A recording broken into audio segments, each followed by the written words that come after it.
সকাল 10:40 আমরা মাদার্স হাটের দিকে যাত্রা শুরু করলাম NH12 ধরে। সঙ্গে থেকো জার্নিটা এনজয় করার জন্য। ক্রস করছি hotel ITC royal Bengal. Sunday হিসাবে ট্রাফিক ভালোই আছে। এই ব্রিজটা সল্ট লেকের দিকে চলে গেছে। চিংড়িঘাটা ফ্লাইওভার, এই জায়গাটা তো চিংড়িঘাটা, যে মোড়টার নাম।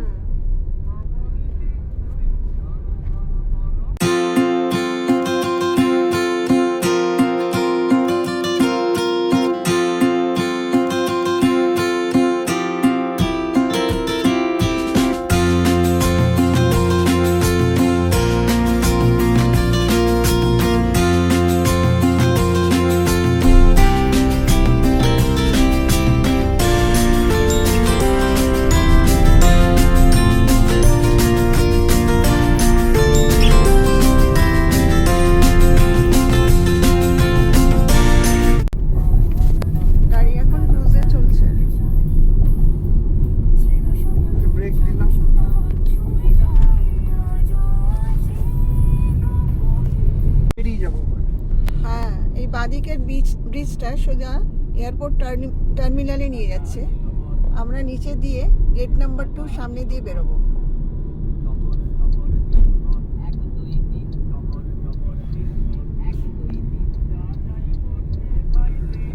এই রাইট টার্ন নিলাম,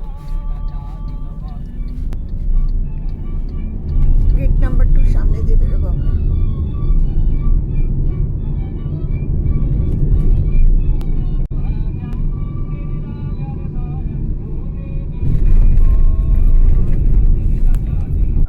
জ্যামে দাঁড়িয়ে রয়েছি এয়ারপোর্টের 2 নম্বর গেটের সামনে।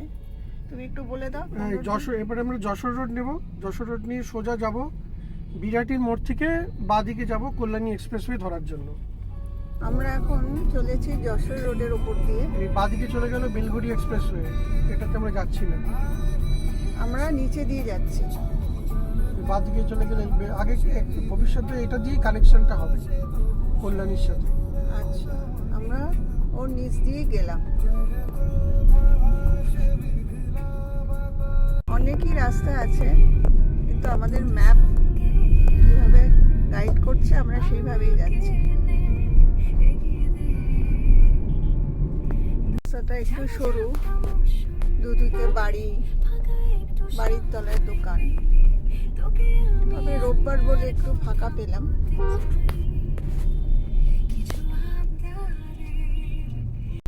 এই রাস্তাটা একটু ভিতরের রাস্তা। কি বলছিলে তুমি? এই রাস্তাটা গিয়ে কল্যাণী এক্সপ্রেসওয়ের সাথে কোনোভাবে কানেক্ট করেছে। ভিতরের রাস্তা বেশ সরু, মোটামুটি। উল্টো দিক থেকে গাড়ি আসলে একটু চিন্তার ব্যাপার হয়ে যায়, কিন্তু আমাদের গুগল ম্যাপ এই রাস্তাটাই দেখাচ্ছে। গাড়ি পাস করাতে একটু অসুবিধা হয়। পথে একটা লেভেল ক্রসিংও দেখতে পেলাম, তার মানে এখান দিয়ে ট্রেন যাতায়াত করে। Train line. এই রাস্তাটা গিয়ে কানেক্ট করবে কল্যাণী এক্সপ্রেসওয়ে, কিন্তু যেহেতু কানেকশনটা পুরোপুরি ভালোভাবে হয়নি। বেলঘড়ি এক্সপ্রেসওয়ে দিয়ে কানেকশন করবার কথা, কিন্তু বেলঘড়ি এক্সপ্রেসওয়ের যে কানেক্টিং ফ্লাইওভারের কাজ এখনো শেষ হয়নি। সেই জন্য ওরা গুগল ভিতরের কোনো একটা রাস্তা দেখাচ্ছে আমাদের। এখনো বলছে 2.1 কিলোমিটার ম্যাপে। এতক্ষণ চলার পথে এইটুকুনি রাস্তা একটু খারাপ পেলাম, তবে খুব একটা বেশিক্ষণ নেই। আর 600 মিটার পরেই আমরা কল্যাণী এক্সপ্রেসওয়ে কানেক্ট করব। এইটুকুনি রাস্তা একটুখানি লাস্ট 1 কিলোমিটার রাস্তা। হ্যাঁ, লাস্ট 1 কিলোমিটার রাস্তা বুঝতে পারো।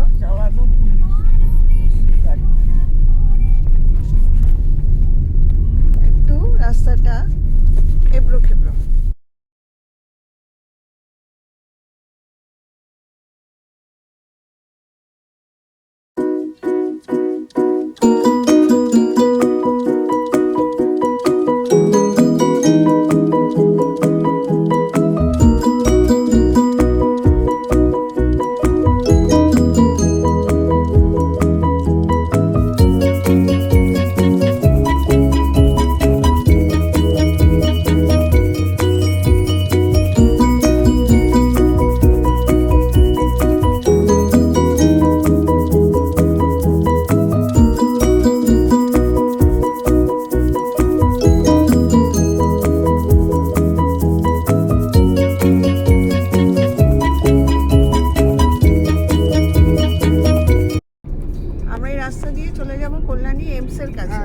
আছে, ওখানে কাপা মোড় আছে, কাপা মোড় থেকে রাইট সাইড নেব, ডান দিক নেব, নিয়ে চলে যাব বড়জাগুলি। বড়জাগুলি থেকে আমরা নেব NH12 নর্থ বেঙ্গল যাওয়ার রাস্তা।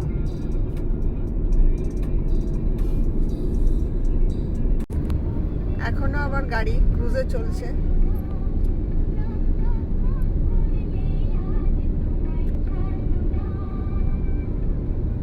রাস্তাটা খুবই সুন্দর। দেখো ওই ব্যারাকপুর চলে এলাম। হ্যাঁ হ্যাঁ, ওই যে বাদিকে চলে গেলে ব্যারাকপুর। কল্যাণী 26 কিলোমিটার, বারাসাত 11 দেখাচ্ছে সাইনবোর্ডে।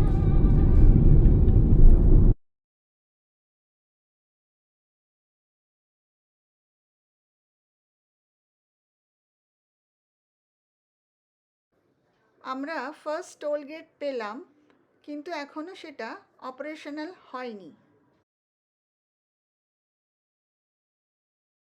যেতে যেতে বাঁদিকের রাস্তাটা চলে গেছে টুয়ার্ডস কাপা মোড়, আর ওপরের ফ্লাইওভারটা কল্যাণীর দিকে গেছে। এই রাস্তাটা বড়জাগুলির রাস্তা, কাপা মোড় থেকে ডান দিকে। এই রাস্তাটা সোজা গিয়ে কোথায় পড়ছে? এটা পড়ছে NH12 national highway 12 north Bengal যাওয়ার রাস্তা। 8.5 কিলোমিটার এই রাস্তা ধরে যেতে হবে, তারপর বড়জাগুলি থেকে লেফট টার্ন নিতে হবে। কিন্তু রাস্তায় বাম্পারগুলো বেশ হার্ড। ছোট গাড়ি নিয়ে যারা আসবে তাদের প্রবলেম হতে পারে, বা সিডান নিয়ে যারা। হ্যাঁ, সিডানে একটু অসুবিধা হতে পারে, স্টিফ একটু বাম্পারগুলো। রাস্তায় হঠাৎ করে অনেকগুলো গাড়ি পরপর চলে এসছে। বাইরে এখন বেশ গরম। এই যে বললাম না তোমাদের, রাস্তায় বাম্পারগুলো বেশ স্টিফ আছে। অ্যাকচুয়ালি এই রাস্তাটাকে কানেক্টিং রোড টু NH12ও বলা যেতে পারে। দুধারে গাছ, সিনিক বিউটিটা খুব সুন্দর।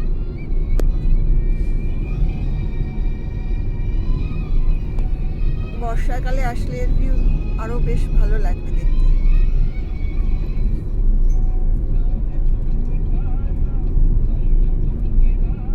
একটা ফ্লাইওভার দেখলাম, বুঝতে পারলাম না এই ফ্লাইওভারটা কোথায় কানেক্ট হবে বা কোথা থেকে এসছে, বাট স্টিল এটা বুঝতে পারছি যে জার্নিটা আরো স্মুথ করার জন্য নানা রকম ফ্লাইওভার বা রাস্তা তৈরি করা হচ্ছে, যাতে যেতে কোনো অসুবিধা না হয়। একটাই এক্সপিরিয়েন্স করলাম, এখানেই রাস্তায় নানা রকম বাম্পার আছে, ছোট বড়, কোনোটা স্টিফ, কোনোটা আবার হালকা। আমার শাশুমা বলছে ধেই ধেই করে গাড়ি নাচছে। গাড়ি নাচছে, তো কতক নৃত্য হচ্ছে, কতক। তো চালানোর সময় এটা একটুখানি কসাসলি চালাতে হবে, কারণ অনেকগুলো বাম্পার এমন আছে দেখে বোঝা যাবে না ওগুলো হালকা স্টিফ, মানে ওর কনস্ট্রাকশনে একটুখানি গন্ডগোল আছে। তো তলায় লেগে যাওয়ার বা হঠাৎ ব্রেক দিলে তখন একটু অসুবিধা হবে। এটা একটুখানি কসাসলি ড্রাইভ করতে হবে। এই যে সামনের মোড়টা আসছে, এই মোড়টাই হচ্ছে বড়জাগুলির মোড়। বড়জাগুলির মোড়। এখান থেকে আমরা লেফট টার্ন করব। আমরা এখন চলছি NH12 এর ওপর দিয়ে। ওয়েলকাম টু NH12 যে লেখা আছে, লেখাই আছে ওয়েলকাম টু NH12। দেখাচ্ছে আমাদের যে কৃষ্ণনগর 58 কিলোমিটার, অ্যারাইভাল টাইম দেখাচ্ছে 1:26। আমরা ঘর থেকে বেরিয়েছিলাম 10:40 সকাল। সামনে টল বুথ আসছে, ফার্স্ট টল গেট। দেখি কত টাকা কাটবে। টোল গেটে একটু জ্যাম দেখছি।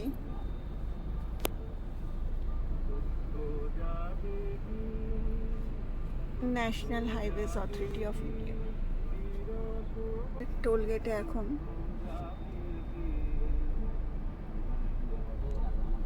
টোল কাটা হচ্ছে। সিগন্যাল পাচ্ছেন না বোধহয় টোল গেটে, কোনো গড়বড় হচ্ছে, ওই জন্য ওরা স্ক্যানিং ঠিক করে করতে পারছে না, চেষ্টা চলছে। এবার হয়ে গেছে। থ্রু অ্যান্ড থ্রু করে দিল। তখন ওদের আপডেটে কিছু টাইম নিচ্ছিল, সেই জন্য আমাদের টোলগেটে একটু টাইম লাগলো।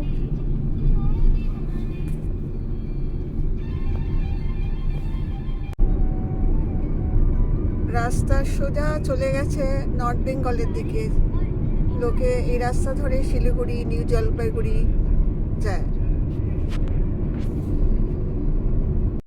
একটা জিনিস লক্ষ্য করছি, এই রাস্তায় জায়গায় জায়গায় এরকম ব্যারিকেড দেওয়া। তাতে কি হয়, ড্রাইভিং যারা করে তাদের একটুখানি অসুবিধাই হয়। আর সামনে তো বড় গাড়ি চলে আসে, তাকে বাইপাস করে তোমাকে ওই ব্যারিকেড ক্রস করে যখন যেতে হয় একটু অসুবিধা হয়। এই রাস্তায় একটু কিছুটা দূর গিয়ে গিয়ে এরকম ব্যারিকেড দেওয়া।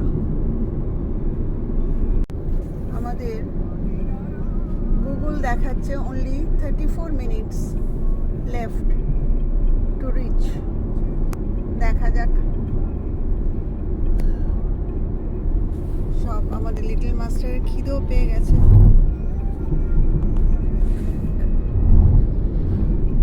এই দেখো আবার স্পিড ব্রেকার প্লাস জায়গায় জায়গায় ব্যারিকেড করা। এটা একটু এটা খেয়াল রাখতে হবে অসুবিধা। গাড়ির সময়। হ্যাঁ, এটা খেয়াল রেখে করতে হবে ড্রাইভ। যেতে যেতে একটু আগে একটা বোর্ডে লেখা দেখলাম শিলিগুড়ি, দেখে বেশ ভাল লাগলো।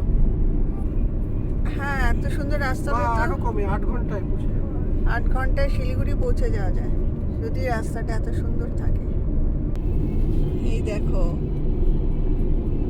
বেচারা খাবারের জন্য মুখটা কেমন শুকনো হয়ে গেছে, এনার্জিলেস। কাজ হবে, রিপেয়ার হবে, হ্যাঁ, তখন এই তখন সার্ভিস এই রোড সার্ভিস দিয়ে রোড গাড়ি দিয়ে পাস যাবে। হবে। সার্ভিস রোড পাশে NH 12টা ভালো।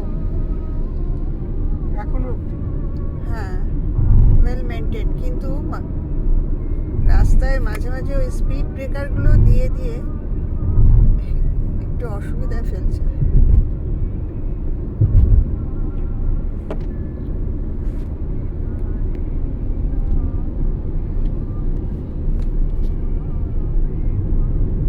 আদারওয়াইজ রাস্তাটা এখনো অব্দি NH 12 খুব ভালো। বেশিরভাগ আমরা দিল্লি রোড, বম্বে রোড দিয়ে আমাদের ট্যুর করা হয়েছে বা যাতায়াত হয়েছে। NH 12টাই ফার্স্ট টাইম এক্সপ্লোর করা হলো। গাড়িতে যা তেল আছে বলছে এই তেল দিয়ে শিলিগুড়ি অবধি চলে যাওয়া যাবে।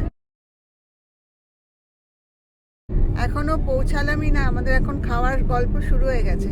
কে বিরিয়ানি খাবে, কে পিৎজা খাবে, আবার মা বলছে ফিশ ফ্রাই তার সাথে। আমি ফিশ ফ্রাইটা, আমি বলছি pulao.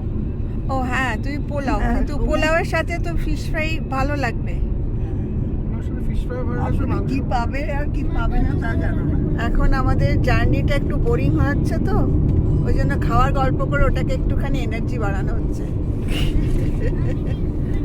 Boring in the sense এই যে সব কিছু, এই যে কুকি অ্যাডভার্টাইজমেন্ট হয়ে গেল। কেমন লাগে? আমরা ইউ টার্ন করলাম, ইউ টার্ন করে আবার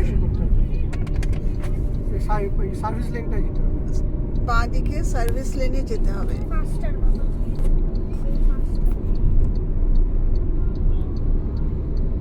এই যে ইউ টার্ন করছি,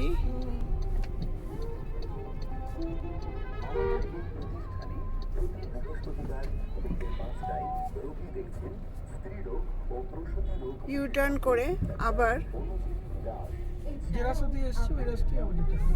হ্যাঁ শুধু সার্ভিস লেনটা। সার্ভিস লেনটা ধরে সোজা যেতে হবে।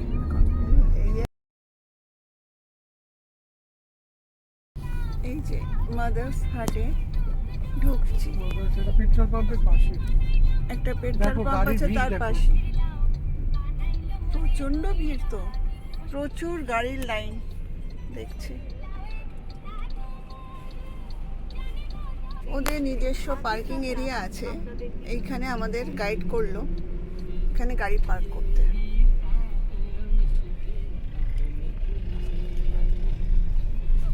ইন্ডিয়ান অয়েলের পেট্রোল পাম্পের ওদিকটা মাদার হাট, এদিকটা ওদের পার্কিং এরিয়া।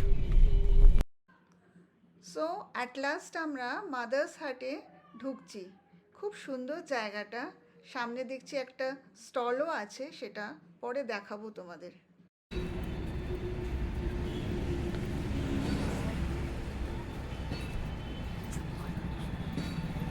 বাইরে কিছু বিক্রিও হচ্ছে।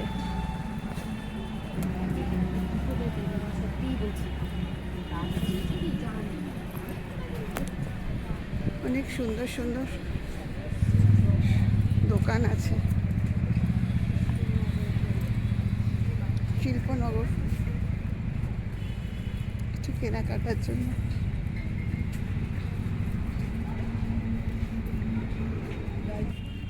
এটা হচ্ছে সেভাবেই করি।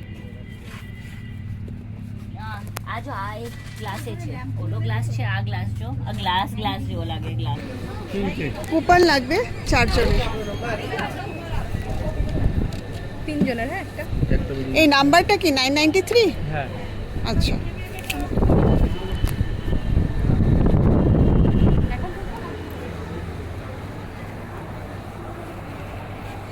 এখানে একটা নতুন সিস্টেম দেখলাম। এখানে ঢুকতে গেলে কুপন লাগে, ওই কুপনটা নিয়ে এখানে ওয়েট করতে হয়। ওয়েট করার পর এরা নাম্বার ধরে ডাকে, তারপর এন্ট্রি করতে হয়।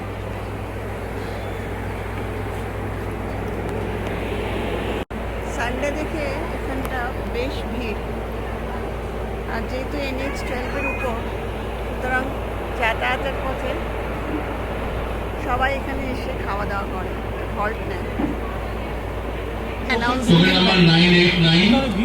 এভাবে অ্যানাউন্সমেন্ট হয়।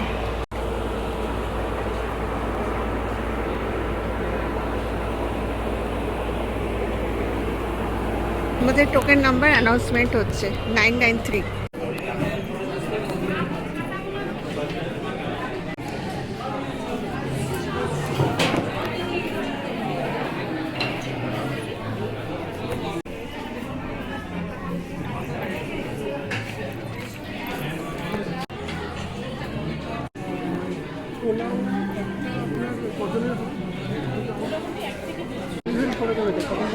এটা অর্ডার করে দেবো? হ্যাঁ, এটাই অর্ডার করে দিন। দিদি, আপনার নামটা? আমার নাম সুতপা মন্ডল।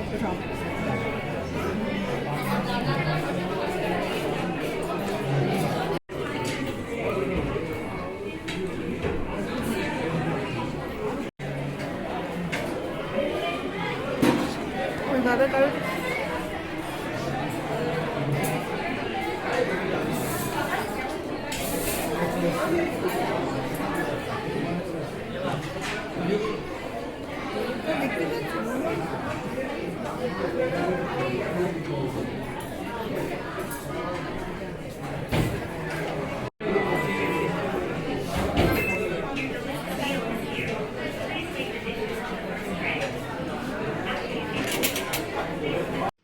এই যে আমাদের খাবার সার্ভ হলো। ফার্স্ট স্টার্টার হিসাবে নিয়েছিলাম ভেটকি ফ্রাই।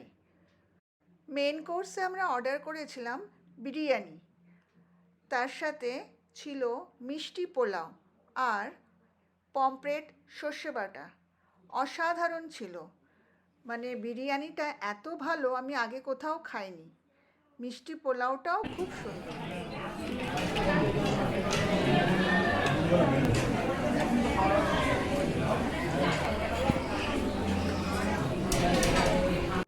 আমার জন্য নিয়েছিলাম একটা কন্টিনেন্টাল ডিশ, খুব সুন্দর ছিল। এই প্লেটটা ট্রাই করতে পারো তোমরা। আর তার সাথে নেওয়া হয়েছিল মাটন কষা, আর শেষ পাতে ডাবের পায়েস আর দই ভাপা। সত্যি খুবই সুন্দর ছিল, খুবই টেস্টি।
রয়ে গেল মাদার্স হার্টের কিছু স্মৃতি।